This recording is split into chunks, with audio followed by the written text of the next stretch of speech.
নমস্কার, আমি সঞ্জীব সাহা। আমরা এই মুহূর্তে দাঁড়িয়ে আছি রায়গঞ্জ শহর শিলিগুড়ি মোড় থেকে বালুঘাট যাওয়ার রাস্তায় বোগ্রাম পাতি মিলের এখানে একটি চায়ের দোকানের সামনে। বহু লোক মানুষজন যারা সন্ধ্যাবেলায় এখানে আড্ডা মারে, চা খেতে আসে। আমরা এই জায়গাটাতে দাঁড়িয়ে আছি আজকে। আপনারা জানেন আগামী 26 তারিখ নির্বাচন, লোকসভা নির্বাচন। সেই নির্বাচনকে ঘিরে প্রতিটি রাজনৈতিক দল এবং দলের প্রার্থী তারা বিভিন্নভাবে বিভিন্নভাবে সব জায়গায় প্রচার করে যাচ্ছে। কে জিতবে, কে হারবে, হাড্ডাহাড্ডি লড়াই। সেই জায়গাটাতে দাঁড়িয়ে যতই প্রচার যে করুক, যেইভাবেই করুক, আলটিমেটলি জনতা জনার্দন, রায় দিবে জনতা। আজকে আমরা এই রায় জানতেই রাস্তায় নেমেছি এবং আমরা সাধারণ যারা ভোটার ছিলাম আর কি, জনতা জনার্দন লাস্ট কথা। তো আমরা একটু জনতাদের সাথেই কথা বলে নেব। একটু এখানে আছে আমাদের সাথে ভাই আছে। ভাই, আপনার নাম? আমার নাম শাগনিক দে। এই আগামী 26 তারিখে পঞ্চায়েত নির্বাচন, এই নির্বাচন নিয়ে কি বলবেন? লোকসভা নির্বাচন। হ্যাঁ, লোকসভা নির্বাচন দেখুন, এটা তো ভারতবর্ষের একটা আমাদের গণতান্ত্রিক অধিকার প্রয়োগের একটা জায়গা, যেখানে আমরা ভোট দিয়ে সেটাকে আমরা চাই অবশ্যই ভালো করে ভোটটা দিতে পারি এবং আমাদের যাতে ভোট সুরক্ষিত হতে পারে সেটা আমরা সবসময় চাইব। এবং ভোট তো ভালোই হবে আশা করছি।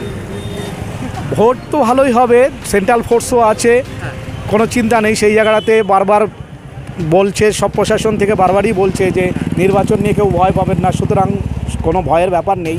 কিন্তু কি মনে হচ্ছে, হাওয়া কি মনে হচ্ছে? এখানে ক্যান্ডিডেট আছে, কংগ্রেস সিপিএম জোট আছে, বিজেপি প্রার্থী আছে, টিএমসি প্রার্থী আছে। লোকসভা নির্বাচন কি বলবেন? না দেখুন, হাওয়া তো ভালোই আছে। হাওয়া প্রত্যেকটা পার্টি তার নিজেদের কাজগুলো করছে এবং যে প্রচার যে তারা করছে আর কি, খুব ভালোভাবেই করছে। হাওয়া খুব ভালো আছে, হাড্ডাহাড্ডি লড়াই হবে, এটা বুঝতে পারছি।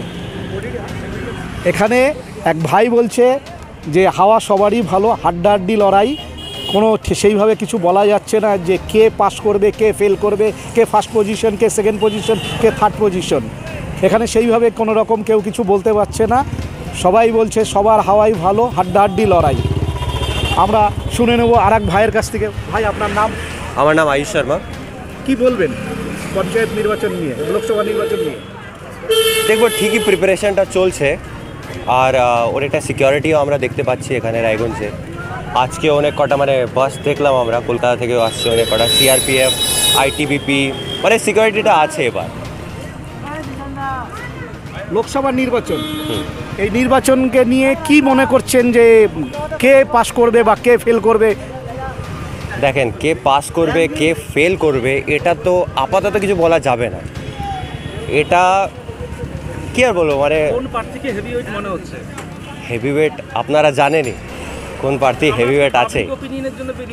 আমরা আজকে পাবলিক ওপিনিয়নের জন্যই বেরিয়েছি যে জনসাধারণ কি মনে করছে, কাকে পাস করানো যেতে পারে। ব্যাপারটা হচ্ছে এখানে রায়গঞ্জে, আমি নাম নেব না, কিন্তু রায়গঞ্জের লোকজন জানে যে অল ওভার ইন্ডিয়াতে কাজ কোথায় হচ্ছে বা কোথায় কি খারাপ হচ্ছে, কোথায় কি পার্টি আছে, কি পার্টি নেই। আজকালের ইউথ অনেকটা এডুকেটেড আছে, অনেকটা অ্যাওয়্যার আছে ম্যাটারটা নিয়ে, যে কোথায় কি হচ্ছে না হচ্ছে।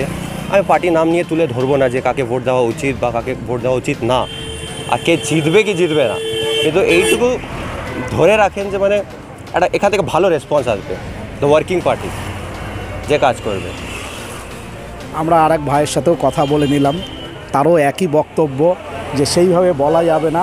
তবে উনি যেটা বলছেন অল ওভার ইন্ডিয়াতে যে ভালো কাজ করছে তাকেই ভোটটা দেবে, সেই জিতবে আর কি, তারই জেতা উচিত। এবার আমরা আগামী ইলেকশনের পরে রেজাল্টেই বুঝতে পারবো যে জনতা জনার্দন কাকে নির্বাচনে রায় দিয়েছে আর কি। এখন আপনিও রিপোর্টার, আপনার এলাকার যে কোনো খবর পাঠান এই নম্বরগুলোতে।